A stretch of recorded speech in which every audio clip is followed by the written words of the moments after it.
Ate, mag-usap tayo. Para saan pa? Para saan pa? Ito lahat ng pinahira mo sa akin. Ibinabalik ko sa'yo. Alam ko naman palabas mo lang lahat to na habang inaayusan ako doon, gusto mo yung photographer na yon, mag-practice kayo ng poses, yung sweet, para manumbalik yung kinalimutan nyo ng feeling sa isa't isa. Ate, wala akong ganung intensyon! Anong wala? Bata pa lang tayo, inagaw mo na sa akin lahat. Si nanay, si tatay, kayo, si Alex. Ako mang agaw? Hindi ba inagaw mo sa akin si Alex dati? Di ba inaahas mo siya sa akin Asa na yan? Gumaganti ka? Gumaganti ka ngayon? Amira, 6 na taon kang nawala. Bumalik ka sa aming pamilya nyo. Okay lang yon. Yun okay lang, pero yung gumugol ka ng oras para agawin ulit sa akin si Alex? Akala mo laruan lang siya? Sayong-sayo na siya, saksak mo sa baga mo! Saan ka pupunta? Nag-uusap ba tayo? Bawiin mo yung sinabi mo, hindi ako mga agaw. Eh, bakit affected na affected ka? Sige! Yan ang isipin mo! Pero ikaw, utak kriminal ka! Mamamatay tao ka! Eh, di sige, gusto mo magsumbatan tayo? Ha? Naalala mo? Nung nilalandi mo si Alex, eh di sana hindi natake sa puso si tatay! Hindi sana niya tayo nakita! Hindi sana siya natake sa puso! Sige! Sisihin mo na ako sa lahat ng bagay na yan!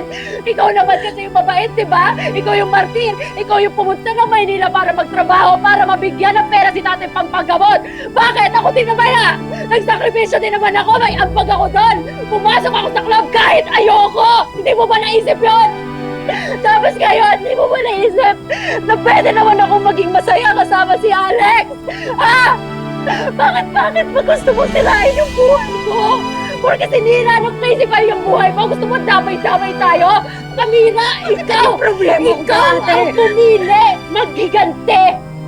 Choice mo maging halimaw! Bakit problema ko, ate? Ba't ako naging problema dito, ha? Ilang beses na ako hinanaghiya ng mga tera niya, pero ako pa din yung mali. Bakit? Ba't ako na naman? Ikaw kasi yung mali! Bakit nakuha mo na yung gusto mo? Di ba isa ka ng tera ngayon? Oh, mayaman ka na. Parte ka na ng pamilya niya. Oh, edi worth it lahat ng pagkandarapa mo para maging tera. Masaya ka na? Ano kasi? Masaya ka na? Kasi sabi mo mukha akong pera? Oo! Ano ba yun? Mukha kang pera! Wala akong pera! Alam sa pera! Gagawin ko ang lahat para magkabalikan kami ni Alex! Pero wala na dahil ikaw ang mahal niya! Sayong-sayo na siya! Isaksak mo sa baga mo! Idagdag mo na lang ako sa lahat ng tao sinaktan mo, Amira! Ikaw ang mali sa buhay ko! Tandaan mo yan! Hindi mo kasi alam yung pakiramdam na lumaki, na araw-araw parang lahat ng gawin ko mali. Lahat ng kilos ko mali. Ikaw mabait ka. Ikaw yung paborito. Ikaw yung anghel.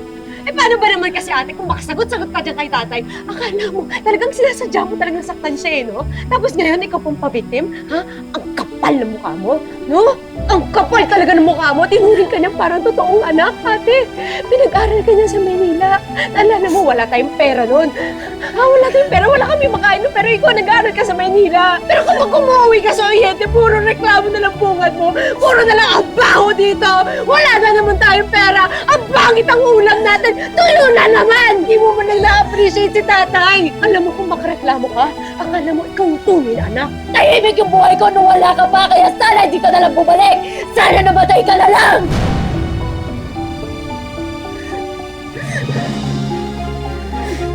Napakasama, kapatid.